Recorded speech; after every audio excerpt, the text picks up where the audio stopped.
Welcome to Incessantly Seeking, where we discuss the pursuits that drive our lives with a new guest every Friday. I'm your host, Luciana Feuerriegel, and today we're discussing the pursuit of the job.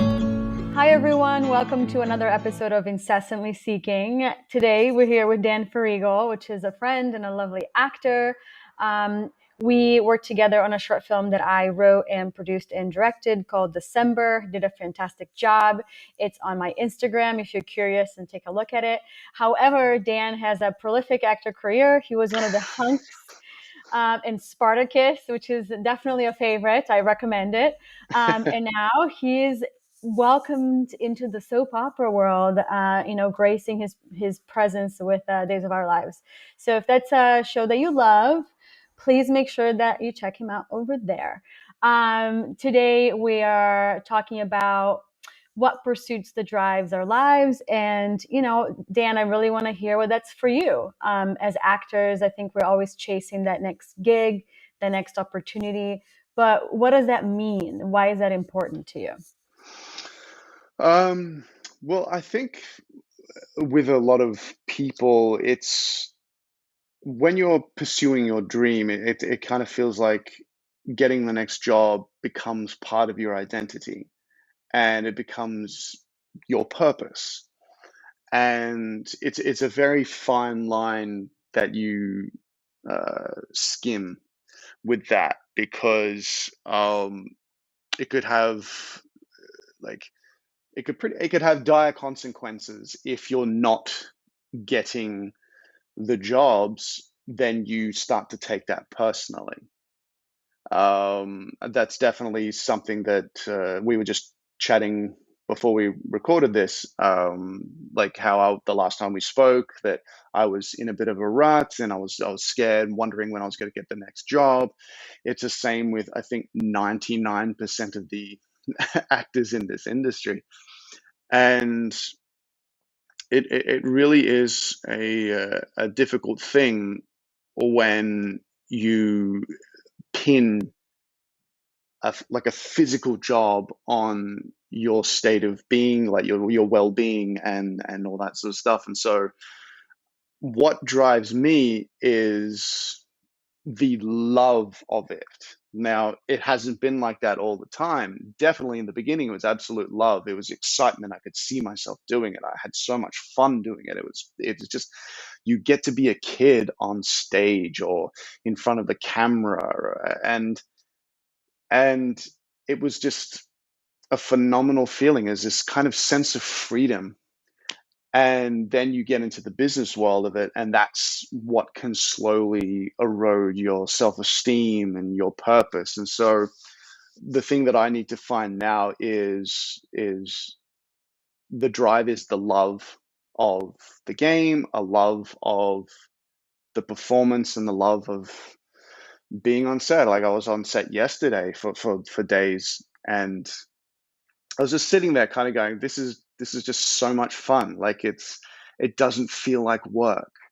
And I think that's the most important thing for me is you have to make it not feel like work. Even though it is, and you do have to work hard to get where you want to go. But the drive for me is the love of it, and to also be proud of your accomplishments. Even if you're not where you say you want to be, have a look at where you've come, what you've achieved, and be really, really proud of that and grateful for that, because then that prevents you from being bitter about not being where you are. At least these are the things that I'm learning, and it's taken me a long time to learn them, and I'm still learning. So it's a never-ending battle, shall we say? Listening to what you're saying. So let's go back to young baby Dan thinking about what he's going to do with his life, and you decide that you love acting. I Yes. think it's what you said, that it was about the play, about being a kid and feeling alive. So do you think that your love for this craft came from this excitement for play? Yeah, absolutely, absolutely. Ever since I was a little kid, and I think this is the same with every kid, is just the imagination just runs wild. I mean, that's what we are, like, as we're growing up. That's what we have. We have the imagination, and our minds are just this expanded, beautiful thing. And I remember I would be in my backyard, I would be making movies in my head and reenacting the movies in my head. I remember, like, doing movies about, like, sequels to Jaws and sequels to Alien franchise. And I don't know how old I was, like maybe like 7, 8, who knows?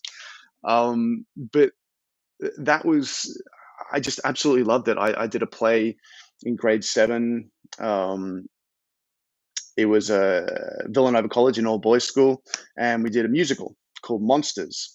And I played Vermin, which was this kind of witch character. And like, I tried to get my mom to find photos of it. Like, I'm all in white paint and like black lipstick, and I've got long black hair, wearing heels and all this sort of stuff.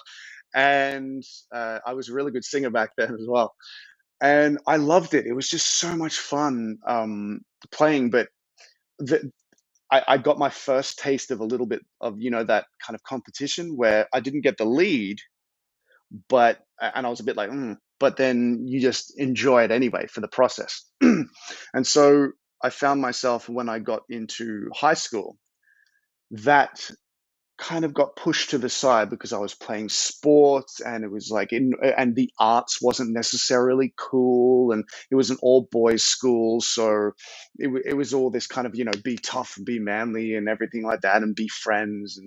And so that kind of dissipated, and I didn't do any more drama stuff at all. I kind of focused more on sport. And then um, I graduated school. I was actually studying to become a vet. I wanted to do vet science because I didn't really know what I wanted to do, but I loved animals as well. And I did that for 6 months. It wasn't actually a vet course; it was the course to get into vet science. And so I did that for 6 months, and I realized it just wasn't what I wanted to do. I can't sit in a room and study. I couldn't be in a lab. It just wasn't me. I was just so much more extroverted in that capacity. Um, because I was naturally kind of a bit shy, a little bit tentative, a little bit kind of insecure. And then I was watching the movie Varsity Blues with my friends.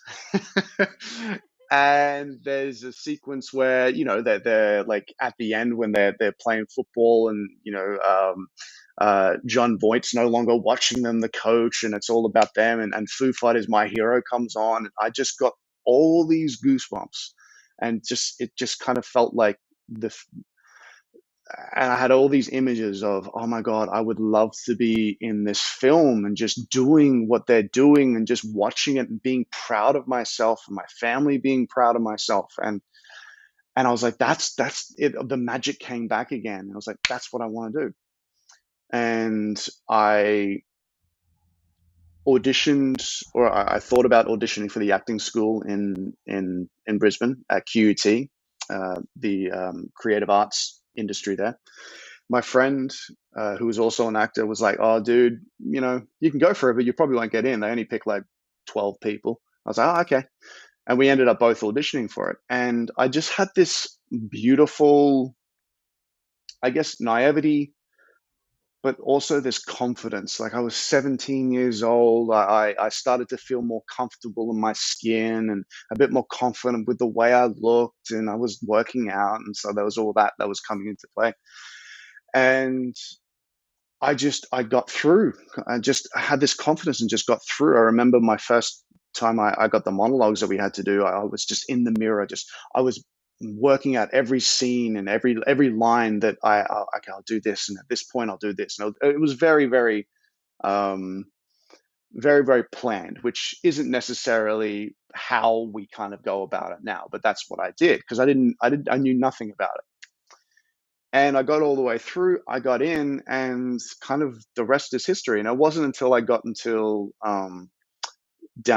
moved down to Sydney and got into the real world, where the whole business aspect and all that sort of stuff came into play. And but that play and that kind of love and it is the reason why And so over my whole career, it's, as it's like this. It's like this. Sometimes it's like this, and it stays down there for a long time, and then you get like a little bit up and then down again, a little bit up. And it's been hard to maintain that love, and been hard to maintain that joy for it, because you're letting the other stuff and the rejection and this, um, and the fact that it feels out of your control, that somebody else is deciding whether or not you can do what you want to do, um, is kind of hard. But now I'm learning to just feel the love, sit down, be grateful, be in the moment. It sounds cliche, but it works. And that's definitely what it is. And I also want to bring about how I was when I was auditioning, that kind of just beautiful naivety and just confidence, and just knowing that, yeah, I'm going to do this, and keep that going for like almost every aspect of life. So I think it's so important to talk about a little bit of this mental health, and not just as actors, but in life in general. Um, there is this support that you have being home in Australia. For those of you who didn't pick it up from that story that Dan just shared, being remote from your family, do you find that really impacts the way that you reacted to your ups and downs? yeah, definitely. Because there's nothing like being able to go and hug your family. It's also like my lifelong friends. That's Hmm. another difficult one. It isn't just the family; it's the friends, it's the community that you have, it's the familiar areas, and I still miss all that. Um, but I have a habit of kind of keeping when I'm down to myself, which is kind of what I've been like since I was a little kid. And that is also something that I need to work on as well. Is it because it kind of, because I was like that from a very young age, is I didn't want to bother anyone. I didn't want to disturb, like, be inconvenient to anyone. That I kind of coped with that by kind of saying, well, what I'm feeling and what I think isn't important. So you kind of like keep yourself down. And so the hard part was when when I was feeling down, I generally tended not to ask for help. I didn't reach out, and so my parents would, unless it got super dire, then I would probably reach out to my parents, or my parents would just know that something was going on, and so then I would talk to them. I remember one time I just, in when I was in Sydney, I flew to Brisbane on the hour and a half flight, and I got to Brisbane and surprised my parents. Like, "What are you doing here?" And then they could just tell that something was on, and I just remember like that night breaking down crying at the dinner table. And it was just like I just needed to just get away, and I needed to like have fun, and that's also saying how much importance I put on getting a job. And this is where the challenge and the balance is of like, yes, it's important to get the job and you do what you want to do, but you need to work out like um, other things that are important to you. So you not getting that job isn't that big of a deal. And so this is the challenge for all that. But being away, I've been away from my family since about 21 years old. I moved away, and like I was in Sydney. I did a job in New Zealand, then I've been in America for about 8 years. And whenever I go back, it's harder to leave because we're all getting older, and you just want to be with your family, you want to be with your community, and it's also hard as well because a lot of my best friends are all over the place in Australia. So I'd have to fly there, and I have to fly there, and have to fly there, and so um, it's it can be tough, but um, you just have the thing out of all this is acknowledging that as minute of a thing that you're going through that you think in regards to the rest of the world, it's still yours, and you should not be afraid to kind of just ask for help. And I think that's probably the biggest thing. And to respect and know it's like, no, no, it's okay. You're allowed to feel this way, and you're allowed to ask for help, and you're allowed to be a little bit upset about this. You're allowed to, because I think it's worse when you're like, no, I'm not supposed to feel like this. I'm supposed to do this and suck it up and be a man and all this sort of stuff. And it because I've been like that since a young age. It it it's it, it's kind of interesting because what I've accomplished being like that, imagine what could be possible if I was completely open and vulnerable and being proud and grateful of who I was and what I was going through, like from an early age. So it's interesting, and these are all things that I'm discovering, especially this year, and a lot of it has to do with the fact that I've got a consistent job, which is what I've wanted.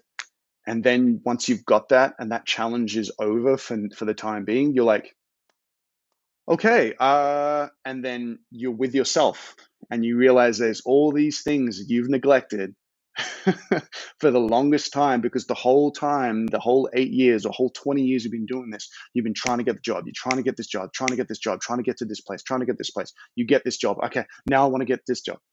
And now that I've got like a consistent thing for a bit, and also me getting older as well, you sit down and go, oh, there are some things that I should probably talk about and probably should need to deal with. Um, this pandemic as well, everybody kind of being by themselves and locked away, and the human connection isn't as strong because people have been kind of kept apart. That contributes as well. So, yeah. And it's so important to talk about that. And that was kind of the idea of this podcast, is like this Mm, incessant pursuit of something that then we look at it and we wonder, is this the end of it all? Right? Like you're saying, and I love that you share that with us, and it's personified in your story, this pursuit of the next job. I caught myself, when the pandemic hit, and then there was no more pursuit. And what do? There's no job to be had. Like there was yeah. no shooting happening. There's no production. There's no next opportunity. What do you do when that's stripped away from you? And for me, it made me realize how much time I was spending in that endless pursuit of something. So I Mm, was living in the trying and not in the doing. And I love that you share that now that you're doing, you're no longer, trying to get the job, how things have changed, how perspective has changed, and now you're left with yourself and what is next. Once you attain that one thing that you need, that one job, that one survival thing, okay, that's taken care of. And that's obviously more than just a physical, roof over your head and pay your bills and do the job you love. But like you said, oh, now I feel more confident. Now I feel like, the turning down of auditions over and over again, it does something to your self-esteem. And now you're in a place that you're beyond, you're past those challenges, right? And I think that's really great to share. And it's important to bring that up in general. I think people have this idea that not just people like us who move from a different country and have to learn a new language, a new culture, a new friendships. mm, There are people we grow up with that becomes your family. And then you get here and you have to meet a whole new set of people. And some of them do become family as well. But there's nothing like that understanding of the people who saw you grow up. yeah. There's a sense of going home, to where we come from, and just they know you. You don't have to explain yourself. You don't have to tell them why the X, Y, and Z, or even speaking a different language. For me, when I get to Brazil, it feels like I'm breathing again. I finally am speaking my own language again. There's a sense of like, oh, I don't have to worry about them misunderstanding my behavior because I grew up in this culture, Yeah. and things Yeah. like that. And I think that it doesn't have to be such a huge leap. People who move from Ohio to LA or Nebraska to New York to try to chase whatever it is that they're trying to do with their life also feel it. And we're in these big cities isolated. And COVID really showed us all that we're more, I think, human beings as beings than we thought we were, Yeah. and how much we need family and human contact, and all those things. So I love that you said that this consistent pursuit of the next job, that has been something that I think plagues everyone who's a freelancer, not just actors in general, but producers and directors and anybody that works in the gig economy. Yeah, and also going along with that, it's like, so when you're consistently going after the next job, or you get the job, and then now you're thinking of like, okay, what's next? What do I do next? It's like, well, then, because everyone's kind of like, I want to be successful. I want to be successful. I want to be successful. It's like you get a job and you're doing this, but then you're like, okay, now I want this or I want that. It's like, well, then what is your definition of success? When is it enough? Like when are you going to sit there and go, I've done it? Because that's the dangerous kind of thing about it all, is like you're never satisfied, you're never fulfilled, you're never grateful, because, and this might be a combination of just how we are in regards to, we've constantly, that's been our job, is to constantly try and get a job. And so when we get the job, our purpose of constantly getting a job is no longer there. And you kind of feel a little bit like, well, this is weird.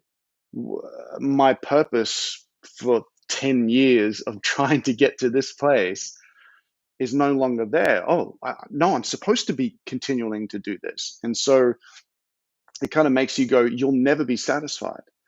And that's the thing that I definitely have been learning, is to just kind of, stop and smell the roses and be like, look where I have come. I'm so grateful to be here. And you'll probably find when you get into that frame of mind that that's when other things kind of come into your life, because you're not looking for them. Like if you believe in all that energy stuff of like, if you're constantly trying to get a job because you notice that you don't have a job, then your whole purpose is to notice that you don't have a job, and you'll continually just try and get a job.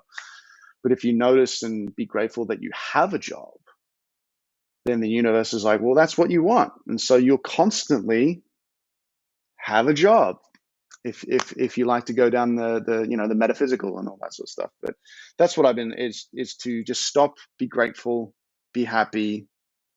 Like there are so many people who would be envious of, who would want to be in your position, and you should have like just the utmost respect for people who feel that way as well, because you've been there and you know what it's like. But also just be so grateful that, yes, I'm lucky, but also I worked to get here, and I'm very, very grateful. Like that kind of stuff. Yeah. And I like that you said the metaphysical thing. I also think it's psychological. I'm a skeptic, so I do read a lot about that, and I'm curious about that. But at the same time, I feel like it's just really psychological. When you are grateful for Well, it what you goes hand in have, hand, I feel. right? Like when you are grateful for what you have and you see the good, then when you go about life, that's how you show up. You show up Yeah. happier. You show up more present. You show up more available. Mm, When you are in that lack, that's consistently looking for the job and not getting it and living in that lack, then you're grumpy or unhappy, and that kind of really seeps through every relationship that we have, and it starts to mine our own personal like perception of ourselves. And it's interesting. It's very interesting how it works. yeah, absolutely. I was in the same place before COVID of thinking, oh, I keep auditioning and I'm always so close, and then it doesn't happen, and I'm always on hold, and then I'm left out of hold. And once everything was taken away, and you had to sit down and, in my case, think, is this really what I want to be doing with my life? And the answer was absolutely. And so my perception changed from I don't get the job to, when I do get a job, I get to do this. And I'm so happy Yeah. and excited and grateful. And that shift has been really a quality of life change, Yeah. that's so big. And for those other people that are super skeptics too, it's not just this idea of like, you pray for things. Like my mother annoys me every day. Like I love her to death, but she's like, pray, honey, everything's going to happen if you pray. And I'm like, no, mom, I have to like wake up and like go do things so that I can get the things that I want. Mm, If mm, I sit at home and pray, they're not going to happen. But at the same time, like I understand this idea of like, okay, you need to know where you're going and having the gratitude for the steps, like you're saying, that you get to have. So Yeah, it yeah, all kind of goes hand in hand. But yeah. for It does. you, I was just gonna go say ahead. because like praying is like faith, and you're praying that you know the divine or whatever you God, whatever you call it, is going to guide you and get you to where you need to go. And if that gives you enough kind of like confidence and like gratitude of like, yes, someone's there helping me, and you go about your life to kind of do what you need to do to get where you need to go, but you know that someone's going to get you where you need to go, then you know what? It's the same kind of thing, if that makes any sense. Like if you didn't pray, but you still had the belief that no, if I do this, I'm going to get there. But just the difference is with praying is if I do this, he's going to help me get there, or she's going to help me get there, or it's going to help me get there. It's the same thing. You're still believing and believing in yourself that, you know, you just think that your stuff, like one way, your efforts will get you where you need to go. And whereas the praying is kind of like my efforts will be rewarded from God or something giving it, or being helping me being in the right place at the right time with the universe and all that sort of stuff. So I kind And of I see it think, hand in hand. yeah, and faith is so important. And I think that that's like kind of like hitting the nail on the head. But think about that, right? Most people have more faith in an invisible being or God or goddess or whatever it is than themselves, right? If we had as much faith in us that we can get ourselves to where we want to be versus in some kind of invisible being we were told that exists, that might exist or might not exist. I don't know. I'm Yeah, just saying that, to be a devil's advocate. That's what amazes me. Like, would we all be further and, really showing up in life differently if we have the same faith for ourselves as we put on some other outside entity? yeah. Um, No, it's like what's that saying? It's like, was it is it like God helps those who help themselves or something like that? It kind of like it kind of feels like it's that. It's like there's this omnipresent, I don't know, whatever you want to call it, is out there giving you what you want, but you're the one that has to give it. Like, we're all gods, or we're all God's people, whatever it is. I'm not too sure. I'm not exactly religious. I mean, I grew up Catholic. I think it was Catholic or Christian. I don't know. I've been baptized in communion and everything like that at school, but I can't remember. so I think Um, that's Catholic. I don't I know, think but it's, don't yeah, quote me Catholic. on that. But like I do read, like I love like a lot of the this like the spiritual books and stuff like that, and I just think it's really really fascinating because you can kind of draw some psychological like power to it, because in like whatever you believe, it then comes down to your faith and what you do with it. Like if you kind of go, I want this, but then you just kind of sit down and do nothing, then the universe or God or whatever you want to call it is like, well, you don't think you're going to get it, because if you think you're going to get it, then you would be taking these necessary steps. And once I see that you're taking those necessary steps, then I will start to go, okay, all right, he or she wants to kind of get there. So then I'll put this in their place and in front of them and this opportunity and all that sort of stuff, if you want to think of it like that. Like you have to like imagine what you could accomplish if you were like, okay, this is what I want to be in 5 years.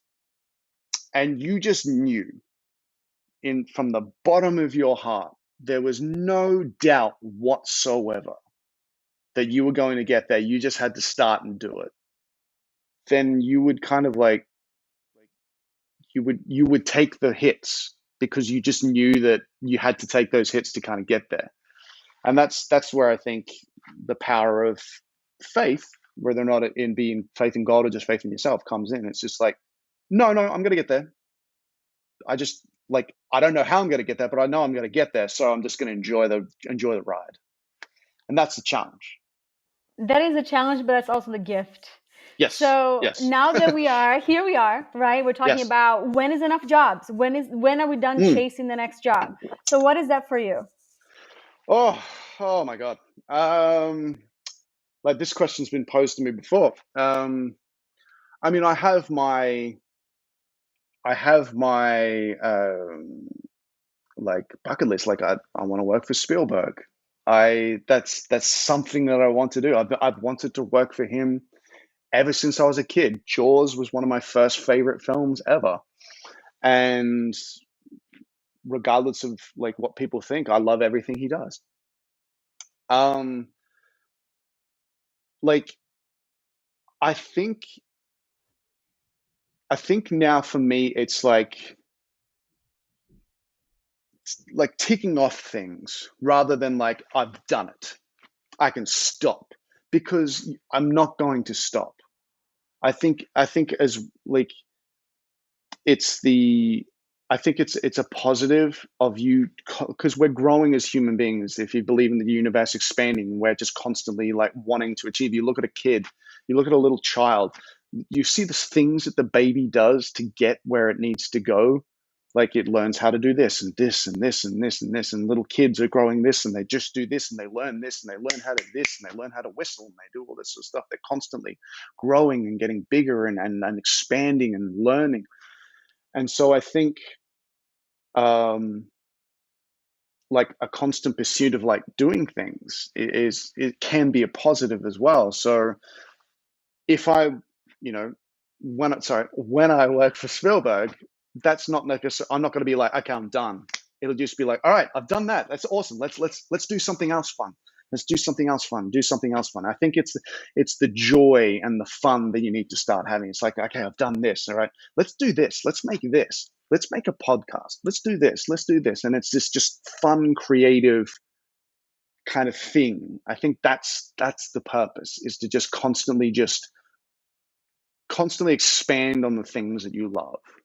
So I don't think there'll ever be a time when it's enough. I mean, I think it's enough when I'm like, I don't like this anymore. It's not fun for me anymore. I've That's when I think it's like, all right, let's do something different. Um, so I'll always be as far as I am right now. I'll always be working for the next bit of joy, like joy in a job, but having that joy the whole time and enjoying the process up to it. And then if it happens, it's like, yay. And then you move on and yay, yay, yay. All the joy just will be like where I am right now for however long. I think you just need So to just be in the moment and just enjoy it and love it. And then whatever comes next comes next. so as long as it's fun, the pursuit of the job continues. Yes. Yeah. Yeah. No, Um, definitely. and as we start to wrap up here, I'm very curious of what happened to that friend of yours who told you you weren't going to get into that acting school. Did he get in? He did actually. So funny thing, like so he was studying theater studies at the school when I was doing the bachelor of I can't remember, it was a bachelor of science. It was some advanced science to get into the vet science. And so he auditioned as well. I got in first. And that was a really awkward day because like he got all the way to the finals with me. We both like were in the final like 25 or 30 people. And I think a week later, I got a call, and it was a really awkward kind of because we were hanging out when I found out, and I'm like, ah, shit. And he didn't get a call or anything like that. And obviously, he was really super upset and really down. And uh, then, like, I think it was about a week later, then he got a call, and it was just like, oh, awesome. He's one of my best friends. He's still in Australia. He's slaying the game. He's got children's books out. He won an international Emmy for a children's television show that he made. Like he's just doing so many awesome things. So I'm very I very love proud of that. him.